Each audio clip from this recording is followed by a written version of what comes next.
What's good, y'all? Frank Colmenares here, live from Frank Colmenares' apartment studios.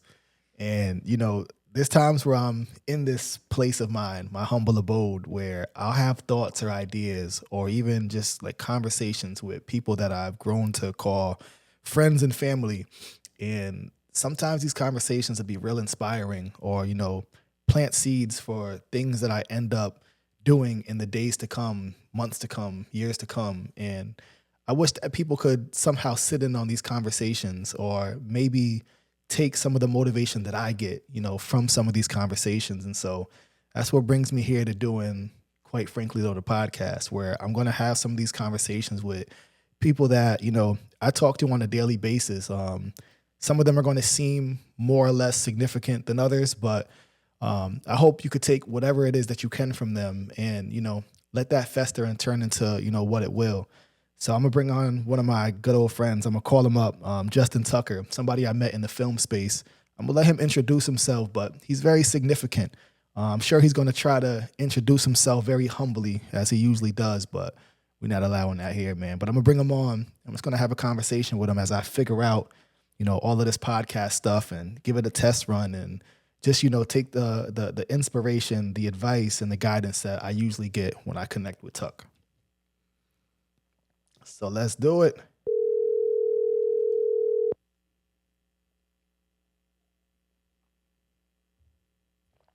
Frank, what's up? Tuck, my guy, we're live, man. We're live. You're on Quite You Frankly live Though, the right now? podcast. Yes, sir, man. You my first Oh, you guest. put me on the spot. Yeah, man. It's love, bro. I appreciate you rocking with me, man. What you up to, brother? Not much, just finishing up on set for the kids show all day, building a fake house inside. Yo, when on the show, like, do you have like a group of people that help with that? How many hands are on deck to create the show that you're working on right now? So right now it's me and her. And in the beginning I had Connor. He actually no, I don't even think Connor helped with the show. I think he was already in LA. Yeah. No, just me and her. Yeah. I shoot it. I cut it. I mean, it's earning revenue, but I want to save that revenue for when we expand. We're going after funding right now, so I can hire people. So, but it's getting real close. Nah, that's dope, man. You know what? Even before we even get into everything you're doing, just introduce yourself by just letting people know like how you got into film and what kind of things you've done, man. And I don't want the Justin Tucker humble introduction that you usually give when I introduce you to people in the real world. I want you to flex a bit, man. Not even to flex, but So I feel like bragging on myself. I just feel like we're in a world where people like make you feel like you have to like shrink yourself, to be in spaces and for people to be comfortable or just we don't celebrate people enough, man. And this just isn't the Yeah. platform for that, man. So, I've Well, I known also I've think been it's an inspired. odd. Yeah. No, I was gonna say I also think it's an odd thing that I do. So it's like to get people wouldn't understand anyway. So I'm always just like, yeah, I just make TV shows. It's like Yeah, that's the humble probably part. less It's that's humble less in about itself bravado and until you more start about until you start talking about the TV shows that you have created or been a part of. Even that is yeah. humble in itself. So I want you to get into some of that and just let people know who's on the line with me right now. Yeah, for sure. My name is Justin Tucker. I'm a television producer, and a lot of people don't even know what that means. It's so I create, pitch, and then make TV shows from directing down all the way down to when you to a buyer like a broadcast network or cable or streaming. They expect you to, since they bought it from you, to oversee it and deliver it the way you pitched it. So that's what I do. I mean, I'm constantly meeting with talent or people with ideas, or fleshing it out. I create my own. I partner with people, and then I'm a writer for hire. I write on a lot of shows, and host driven copy stuff as kind of a side job. And then I have a studio in Norwich where I make my own content for and but yeah, You it's a said that you grind. make your own content. Your content for what? It kind of cut out. Oh, sorry. Make my own content for YouTube. Oh, dope. I mean, and Yeah. just to give a couple titles. What are some of the The most notable Yeah, so shows I'm you worked on. executive producer of Duck Dynasty, Straight Up Steve Austin, Ms. and Mrs., Lip Sync Battle, a show on Netflix right now called All the Sharks. I have a show coming back on Discovery Channel, which I'm partnered with a buddy of mine on, and it's about aliens. Yeah, if you're an alien, it's pretty cool. But yeah, and then so Ghost Hunters as well. and You then were a part of Ghost Hunters as well, correct? yeah, so that was my first show. I actually got hired on that show. Yeah, I was hired on that show, and then that was kind of that show was almost 18 years ago.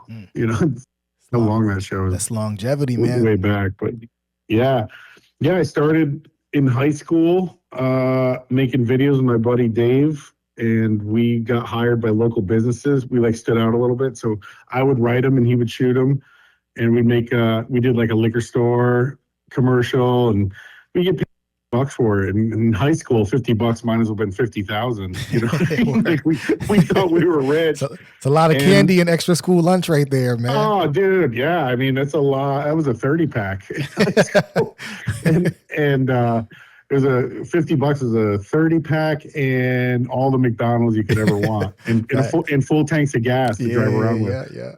So, because back then, especially back then, high school. Now, what could $30 get you in gas these days, man? It's not even. I just filled my tank today, and it was $110 from empty. Disgusting, bro. It's disgusting, man. But yeah, no. I started in high school making videos and commercials. We do like the morning announcements, the video morning announcements in high school. So, anyways, Dave, who went to film school. I didn't. I just did some like local college, and then he went to school, and then when he got out, he's like, hey, there's a job on the show Ghost Hunters I'm working on if you want to do it. So like, heck yeah, I dropped what I was doing and got into the industry at like probably 19 or 20. Yeah, bro. I never look back. When I hear stuff like that, I be like where why weren't I in the group of friends that was like calling me with stuff like that? I'll get the phone call about like this cute new girl that they just seen or something, but I never got called to like executive produce a hit TV show, man. I feel like I was around the wrong people growing up, man.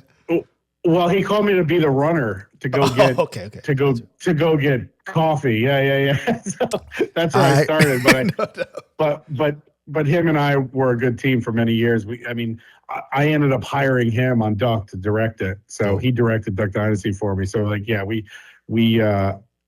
super tight. We grew up together. We fight like brother and sister. He'd be the sister. And no, we fight like two brothers. Yeah, but it's all good. When we get together, we make creative stuff. So yeah. So when you got it, at that age, like in high school, it's so By the way, Dave, if you hear this, I'm kidding. You're not the sister. word, no doubt. Yo, like at that age, it's so, I would assume, so much easier to be, excited about, some of the things that you were a part of, right? Like, as opposed to like, not saying that now we're not still excited about life, but like, there's so many other things that kind of taint or drain some of that energy or excitement. So, just curious, when you got into film, was it something that was a business endeavor, or was it like just fun and you were like passionate about that film space? Like, what was it for you? So it was zero about the money, even though I was making a lot of it. It was like, it never crossed my mind, like, I got to do this to make money. It was always just like, what's the next thing that I can have fun with? Because I'll tell you what, dude, if I wasn't doing this, I'd probably be homeless. I'm like, I can't do anything else. Yeah, so and you as you work your way up the ladder, I've sat in rooms with like Ridley Scott. I got hired by Ridley Scott to run his television company for 2 years, and meeting with like the Wu-Tang Clan, and they're pitching me shows with them, and like celebrities every day coming in and pitching show ideas and telling them no. It's kind of an imposter syndrome. You're kind of like at the end of the days, I'd be like, why am I doing this? Why am I the one in here? And I think it's just it was a perfect storm of like a little bit of luck, a little bit of talent, a little bit of who I knew, a little bit of this. But I think at the end of the day, it was like the driving force was, it's all I know, and I love doing it. Yeah. It doesn't matter how small the project is, or how big it is. I'm into it. If I'm into it, I'm into it. If I'm Yeah, not, I'm not. I could confirm that it's not a flex that you've had like, famous people and artists, pitching you shows. Who was it that we were on the Zoom call with that was pitching us ideas for a show that we were supposed to produce for them? It was like Roxy Diaz and Shaq, Not who else? Who else? There was another group. The rapper. Who? Travis Pastrana. Nope. Keep going. Who's the rapper? We were OT Genesis. OT Genesis. Yep. Cool dude. Yeah, Cool yeah, dude. yeah. Shout out to OT Genesis, man. But I remember Yeah, sitting on. he had a good idea. I Yeah. wish that worked out. He had a good idea. Now we got to spin the block on that. We met him on the Roxy Diaz show we did for Hulu. Uh-huh. He came out on as a guest. It was like a like a girls' night out, but in a haunted mansion. Yeah. And then like OT shows up, and he's just like the dude who's like, I don't mess with ghosts. Yo, he has mad person. He's hilarious. Yeah, man. yeah, he really is. Yeah, he was awesome. I gotta reach out to his man. His manager was super cool. Yeah, they were excited. I thought that was gonna materialize to turn into something. I did too. I don't know where that. So question. I know we talked about this before. Like when ideas like that, you talk to people and it doesn't materialize initially. Like what happens? Like if network doesn't pick up on the idea, or there's times where you shot full like pieces of content, intros or episodes, and then it just gets like shelved. Like, do those ever come out, or is it just like that's wasted energy that never goes anywhere? Wasted. That's crazy. It's wasted. So here's the thing. Everyone is on the buyer side, and this is what, hold on, this is a whole nother conversation. It's two conversations going on right here. But let me tell you the first one. On the buyer side, everyone's scared to lose their job, and you're only good as your last show. So they hem and haw. They'll give you like 50 grand to go shoot something. And then when you bring it to her, like, no, they'll just pass on it. So it's wasted money for them too. And then they shelve it. Then they get fired, and you can't go back to this company with the same project because the new people don't want anything to do with any other projects that have been through there. Yeah. So it is wasted energy, wasted money on good ideas. Some are ideas that you hear and you're like, that'll be good. And then you look at some tape and you realize it's just not that good, and it makes sense why it got passed on. Yeah. So it's not wasted energy. It was research, But the ones that you're like, this is really good, and then they ultimately pass on it, it's frustrating because then you can't do any. I have tapes here. I probably have 200 tapes that we shot that didn't make it past development. You showed me like finished pieces of content, like episodes of content that like, I was excited to be able to binge watch, only for you to tell me it's never coming out. This is never going to be coming. Dude, I did a whole week shoot with Dion, Shador Sanders, the whole Sanders family, Deandra. Yeah. And I went to their house and basically his grandmother basically lived them for like a week. And we shot this amazing called Country Prime. Yeah. And it was right before he started coaching Colorado. He was going to like quit the business or the sports business and just open up a ranch and be a cowboy, and, it was because that's how he really lives when he's not, when he's home in Texas. And, he likes bass fishing and stuff like that. So it was about that. And like his family his spoiled ass kids having to adjust to living like the country life. Yeah. And it was right when Shador was about to go to college, and he was like All-American high school, and he couldn't figure out how to make popcorn in a microwave. Dion's like, the button says popcorn. Just hit the popcorn. Never had ramen in his life. Yeah, exactly. So it was funny, and it was a great tape, and it was for USA. They commissioned it, and then so the whole Dion like separated from his wife, and they wanted a wife in it, or at least a girlfriend. He didn't have one, so they canceled the whole project because of that. That's tough. And y'all had how much footage did y'all shoot like before that? Before the a week's worth, 10-hour a day, a week's worth. So does that ever like? Is there ever conversations of like when there's time to like do a documentary of them or repurposing the footage? Like who like holds on to I get that? it back. Okay. Yeah. It's called reversion. in all my contracts, if they pass on it, I get reversion on it after like 90 days, and I can use it for anything I want. I could sell it. Like if Dion does a doc or something, I could sell it to them or give it to them. I would probably just give it to them. You know, Oh, he's a really good. So you have like libraries of this footage that you could do whatever you want with these days. I could, and I was thinking about doing like a YouTube channel called like Television Wasteland or something like that, Yeah. where I just put up all the tapes. Nobody take that. You're gonna have to go copyright that. Nobody take that. This is IP of and I'll be Tuck or this episode. I want a little bit. I want in on it, but don't take that. Yeah, get some revenue. I think that sounds fire. That sounds dope. That. Again, like people don't have the same lens I have because I've seen some of this stuff. So I know that people would love to like see a series come out and really appreciate some of the stuff that you have been a part of and some of that footage that just like is in the wasteland at the moment. So you know, it would be cool if you put it in the wasteland and then it does really well, then you could like fund a series based on the popularity of that. Go back to the, you might be, that would be cool. You might be on to something, Tuck, man. Yo, so I did a naked ghost hunter show. We shot a whole pilot for it where people like hunt ghosts naked in the dark. Yeah. And I'm telling you, that would have been huge. They bought 3 episodes as a special. And then after we shot it, they were like, no, we're not gonna do it. Like, that's tough. It's done. There's mad recreational nudity. Yeah. Nah, that's tough, man. Yo, you're in like, just hearing some of the projects that you've been a part of and things you've done. Like you stepped into film in a passionate space and seems like you kind of stayed in spots that you were excited about. Like, I mean, me and you talked about this. I didn't step into film because I was passionate about film. Like I was stepping into film because I was trying to, afford a certain type of life for myself and, distance myself from some of the things at the time that I was, partaking in and whatnot. We'll get into that. Right.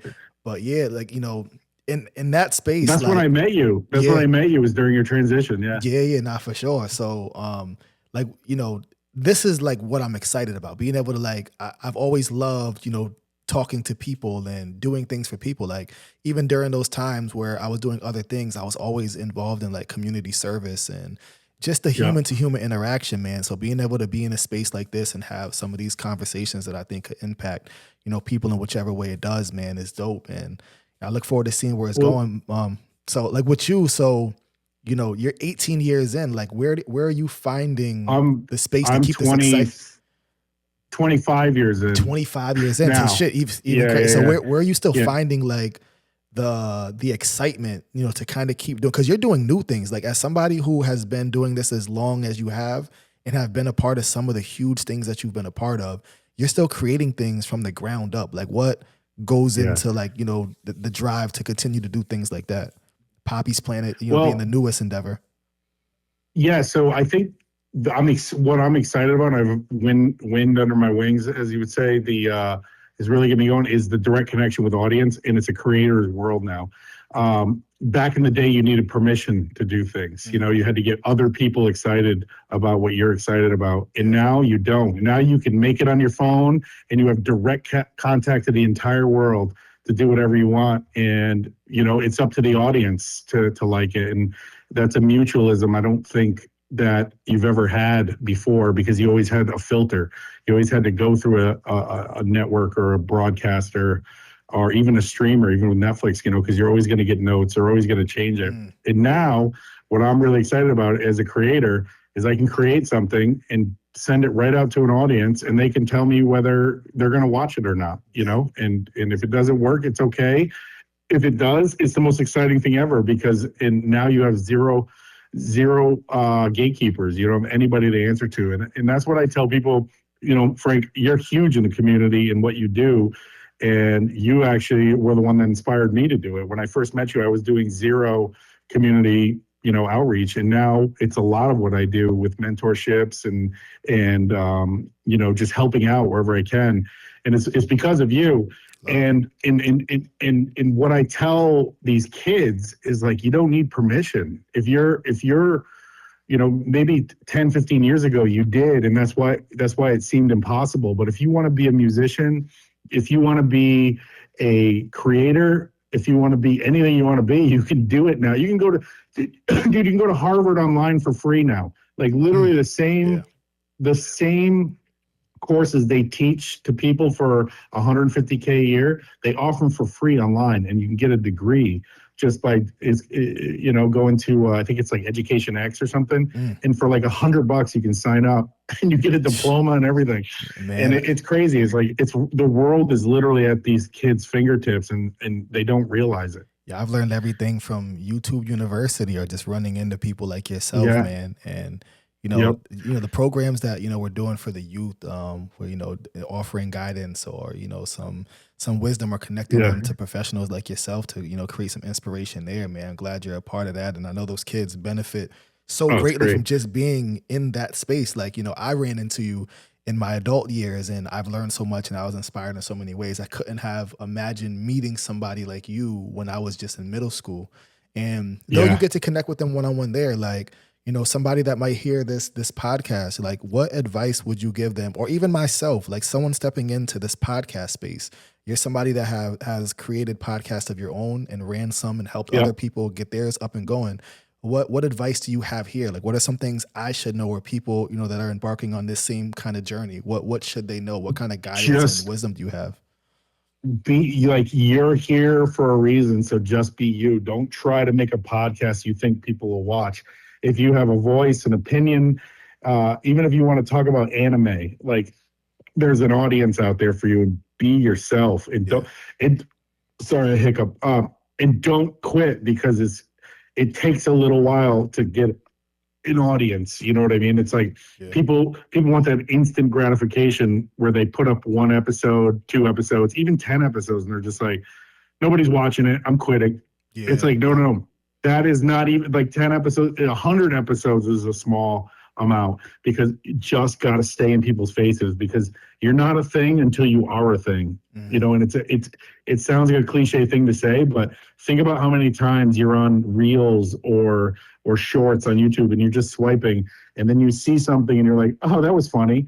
And then maybe an hour later you see another version of that same person, because you watched it through. So your algorithm throws it in, and then you're like, oh, it takes you about 10 or 15 times to see that before you go, I'm going to go find this guy. And then you go watch the long form of that person. Do you know what I mean? Absolutely. So you have to become a thing. And the only way is don't give up. Consistency, man. Consistency, and be yourself. Don't try to be Mr. Beast. Don't try to. Go ahead. Yeah, to the be yourself thing. Even when I was like, I knew I wanted to do a podcast, and I didn't know where I was going to go with it. And I sat here for like days, bro, just trying to figure out where to go. And at one point, like I was like, I got to do something that's funny, right? And though I have a humorous side to me, like I'm no comedian. And so while I was opening up the notes app in my phone to write down ideas, I found myself being exhausted.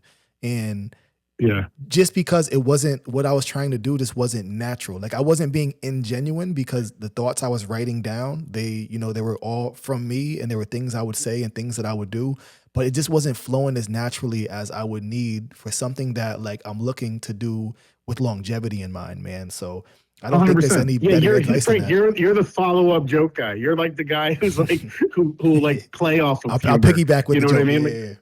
Yeah, you hear something, what's funny, and you'll hear it, and then you'll come back with something witty or funny. It's like, but being the driving force in the humor, I get it. You pull your hair out doing that. Yeah, you don't want to pull those beautiful waves out. Did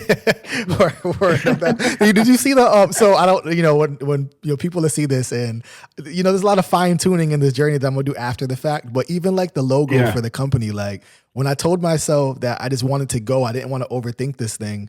I just went on ChatGPT and I got a logo done up and whatnot. And so I sent them, I posted a picture of myself in there and told them to make a logo out of it. I love this story. I was a part of it. Here, I put the name in there and everything. And then they sent back what they sent back. And I was like, I don't know. It's a little darker than actually, I sent it to one of my homeboys. He was like, who's that? Like, you're not dark like that. That was Lou. Lou told me, he's like, yo, you're not that color. I'm like, you know what? Could you make this a couple of shades lighter?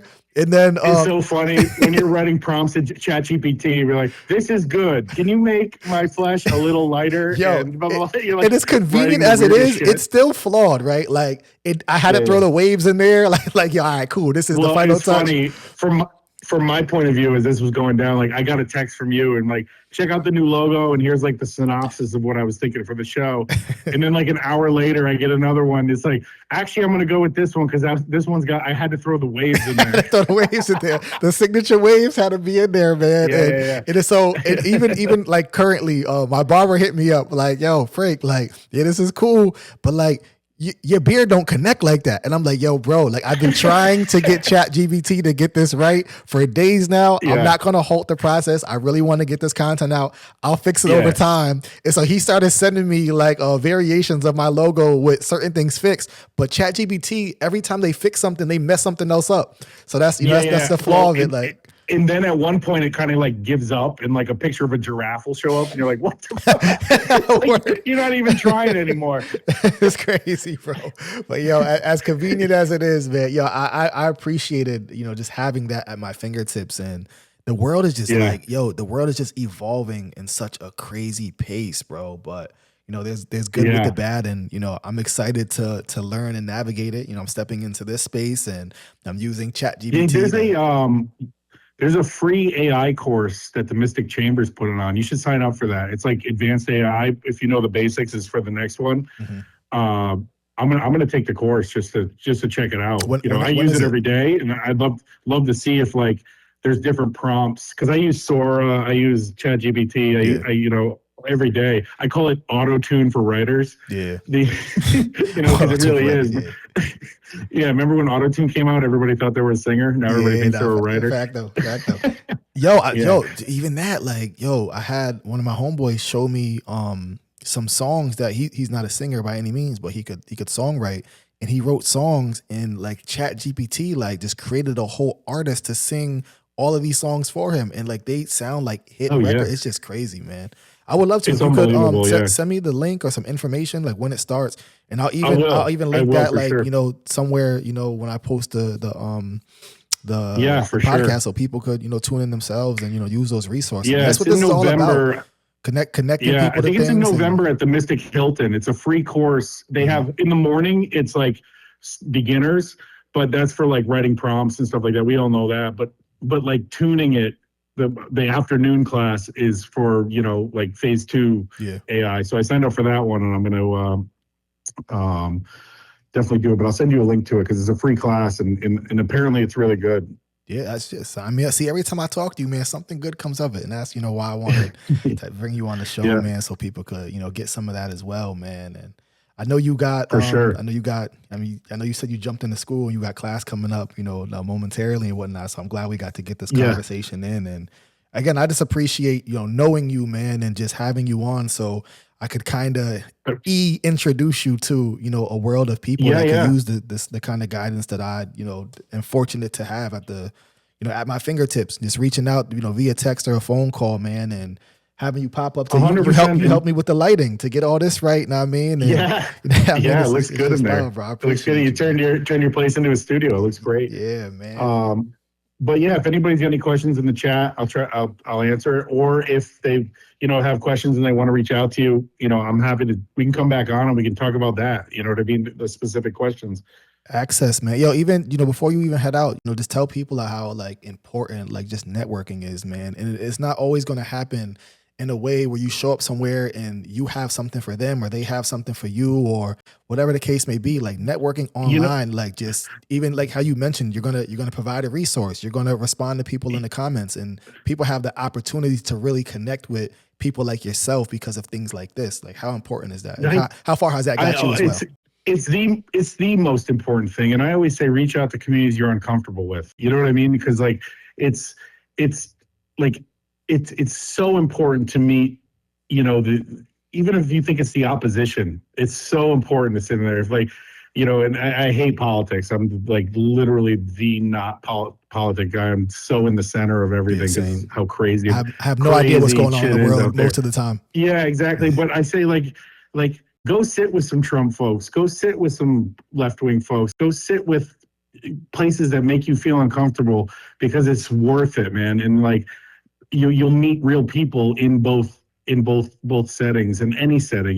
If you're from the hood, go outside the hood. If you're not from the hood, go to meet people from the hood. Like it's you just have to be aware of the world and network within the world, because you never know when something comes up or someone's going to reach out to you. It's like, oh yeah, I know that guy. Yeah. You know, it's like Yeah. it's so important, networking. It really is, and it's the only way you can get anything done. It doesn't matter if you're selling ice cream or you're making TV shows. You know, it's like just branching out, get uncomfortable so you can get comfortable. No, that's real. And I also seen what you did. You Yeah. said if you're from the hood, go outside the hood. But then you said if you're not from the hood, you said to meet people from the hood. You never told them to go to the hood. I respect that. Yeah, anything but go to the hood. Yeah. I'm not the guy who's gonna be like, "Hey, fellas." No, that's cool. solid. That's solid advice cool. right there. Man. Stay away from the hood. I'm not a cop. I swear. Oh man, yo, Tuck, man, I love and appreciate you, brother. Always. Yeah, man. dude, you too, man. Yeah, Absolutely. We got to link soon, man. You got to bring the boat out, man, before it gets too cold, and we got just have a time, man. Absolutely. Yo, we got a little bit of weather left for sure. Sir. Yeah, let's make it happen. Time's ticking, bro.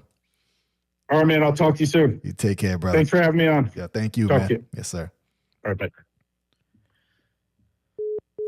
Tuck, that's my guy right there, man. And so many gems in just the natural, effortless conversation that we always have, man. The biggest thing, network, man. Go meet people, talk to people.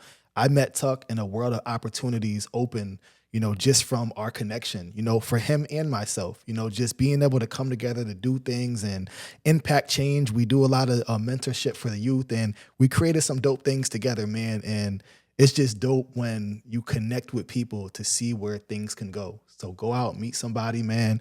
I'm going to actually take this course in November. I'll post a link when he sends it to me, so y'all could get in tune as well if you're in the area looking to learn a little something about a little something. So yeah, man, it was great, man. This is episode number 1. I'm excited to see where this is going to go and what other guests that I'm going to bring on the show. For those of y'all that's going to tune in and see this right here, I love y'all. I appreciate y'all. Looking forward to connecting with y'all and seeing what you thought about this and some of the talks to come, man. I love y'all. Thank God always.